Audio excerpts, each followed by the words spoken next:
Saludo una vez más, le habla su amigo y hermano Eddie Pimentel de Jesús. Una vez más con un estudio profundo de la palabra de Dios. Recuerde darle me gusta, darle like, compartir, seguir la página para que muchos conozcan más de la palabra de Dios. Podemos. Padre querido, gracias por tu amor y tu bondad. Gracias porque en ti somos más que vencedores. Acompáñanos a través de este estudio. Perdona todos nuestros pecados en el nombre de Jesús. Amén. La ley de Moisés ha sido reemplazada por la gracia de Jesús. Buena pregunta esa, ¿verdad? Una pregunta para aquellos que dicen que todavía estamos viviendo bajo la gracia y no bajo la ley. Leamos Juan capítulo 1, versículo 17. Porque la ley fue dada por medio de Moisés, pero la gracia y la verdad vinieron por medio de Jesucristo. Esta no era una pregunta menor. La respuesta que le dé sirve como una llave para la interpretación del Evangelio de Juan.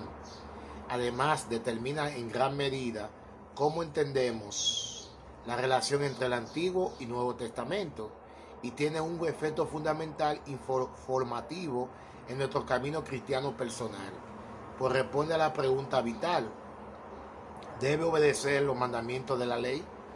Pero con el fin de referirnos a todos esos importantes asuntos, comencemos con el contexto original de la cuestión, y para eso vayamos al capítulo 1 de Juan. Por lo menos el capítulo 1 de Juan es un himno de Jesús, es precioso. Se divide en cuatro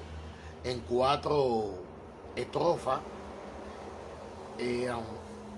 Número 1, la primera estrofa abarca el capítulo 1, versículo de 1 al 5, que habla de su existencia eterna, su poder creador y su vida llena de luz. La segunda estrofa, que es Juan 1 del 6 al 8, Juan 1 del 6 al 8, la compara en contraste con Juan el Bautista, aportando interesantes paralelos a la primera estrofa. Por ejemplo, mientras el verbo Jesucristo era con Dios, Juan fue enviado de Dios. Jesús siempre está presente como superior a Juan. La tercera estrofa, que abarca el capítulo 1, versículos 9 al 13, describe la forma en que la gente respondió a Jesús, ya sea con rechazo o aceptación, con el poder de Dios engendrando un nuevo nacimiento en los creyentes. La cuarta y última estrofa describe la encarnación de Jesús. El verbo fue hecho carne y acampó entre nosotros. A la respuesta de los creyentes a esta revelación, Juan testifica que Jesús tiene prioridad sobre él, el que viene después de mí y era antes de mí. Los creyentes testifican de su plenitud, recibieron todo y gracia sobre gracia. Esto nos trae a nuestro texto en cuestión. El versículo allí se refiere a Moisés, el agente extranjero de quien fue dada la ley, y a Jesucristo de Cristo como el ser por medio de quien vinieron la gracia y la verdad. El himno concluye en el versículo 18 con la reafirmación de la íntima conexión entre Dios el Padre y Jesucristo el Hijo. A Dios nadie le vio jamás. El Hijo unigénito que está en el seno del Padre, el que le dio dado a conocer. Ahora, Cristo, el agente de gracia y verdad. El versículo 17 de Juan 1 enfoca la atención en Jesucristo. Él es el agente que por medio de quien las bendiciones de gracia y verdad han venido a nosotros. Más allá de todo lo que podemos decir del pasaje, establece una clara y maravillosa bendición a nuestras vidas. Pero ¿cuál es la relación de la primera parte del versículo que se refiere a Moisés y con la última parte del versículo que se refiere a Jesús? ¿Se complementan las dos partes recíprocamente o están en contraposición la una con la otra? En otras palabras, tal como se anunció en la pregunta del título, ¿la ley de Moisés ha sido reemplazada por la gracia de Jesús? La mejor manera de contestar esta pregunta es ubicar Juan 1:17 dentro de su contexto en la cuarta estrofa del himno. La estrofa comienza con la declaración bastante singular en el versículo 14. El verbo fue hecho carne. Lo distintivo aquí es el giro en el verbo usado para describir a Jesucristo. Y en los versículos anteriores es descrito usando un verbo común en griego, en mí. En este contexto, este verbo sugiere existencia eterna. especialmente en contraste con el verbo ginomai, vino a ser, usado para describir a Juan el Bautista del versículo 6. Jesús el verbo era, pero Juan el Bautista vino a ser enviado. Jesús es eterno y Juan el Bautista tiene un comienzo y tiene un final.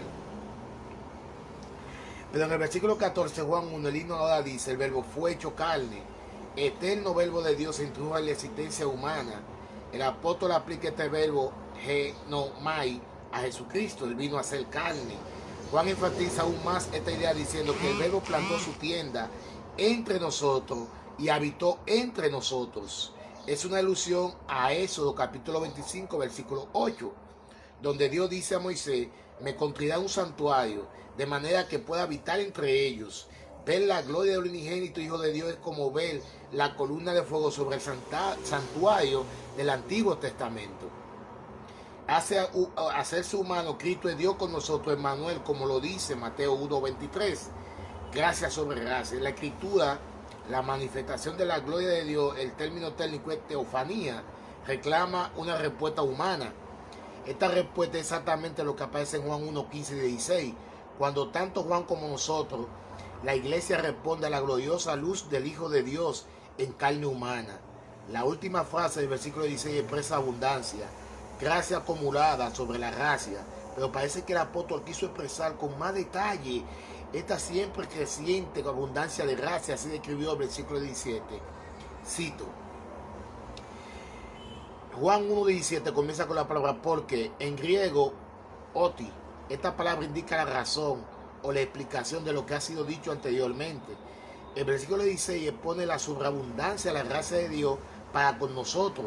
Y el versículo 17 clarifica con más detalle una traducción literal del griego sería la siguiente. Porque la ley fue dada por medio de Moisés y la gracia y la verdad vinieron por medio de Jesucristo. Varios conceptos importantes saltan a la vista. Primero, ya hemos señalado por qué o pues. Al comienzo del versículo crea un vínculo con el versículo 16 a manera de explicación. Cualquiera sea el significado o gracia acumulada sobre la gracia, debe ser el versículo 17, el que lo explique y lo desempaquete. Segundo, el versículo 17 tiene dos partes mutuamente paralelas. La ley es colocada en paralelo con la gracia y la verdad. Ambos términos tienen un griego áltico definido, igual que la ley. Moisés colocado en paralelo con Jesucristo. Tercero, en el original griego no hay una conjunción entre la primera y la segunda parte del versículo 17. No hay un, y aunque pero o. El término técnico para esta construcción gramatical es accidentón, que significa omisión de una conjunción que normalmente ensamblaría cláusulas. Se usa con frecuencia para causar el efecto de enfatizar los conceptos que se describen. Por ejemplo, vení, vencí, en vez, vine, vi y vencí. Entonces, ¿qué sugiere esto? En el versículo 16 el apóstol subraya que todos recibimos una sobreabundante gracia de la plenitud rebosante de Jesucristo. En el versículo 17 se nos dice de repente que la ley fue dada por medio de Moisés. ¿Por qué? ¿Porque era mala o algo que necesitaba eliminarse?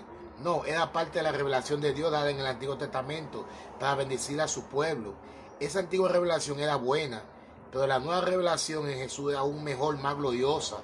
Antes Dios se reveló en una columna de fuego, ahora vino en la carne.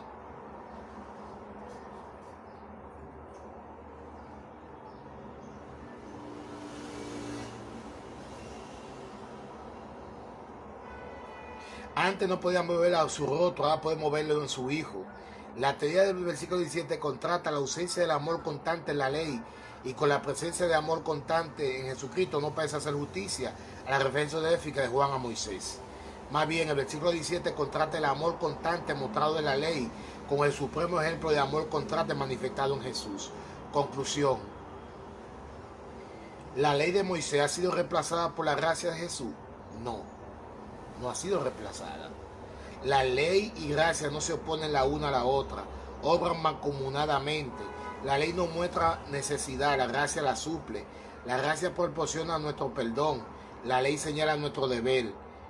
Predice la venida del libertador. El Nuevo Testamento cumple esta predicción. El Evangelio de Juan nos enfrenta a Jesús con la ley de Moisés. En lugar de eso, el Señor se opone a la tergiversación de la ley por parte de gente religiosa de sus días. Esto continúa teniendo relevancia en la actualidad. Es vital que entendamos que nuestro caminar personal en la gracia del Señor Jesús extraña obediencia a la ley que Dios dio por medio de Moisés. La luz en el Sinaí fue gloriosa y aún más gloriosa en la cruz. El Maestro murió con el fin de que nosotros podamos vivir para Él en obediencia a sus mandamientos.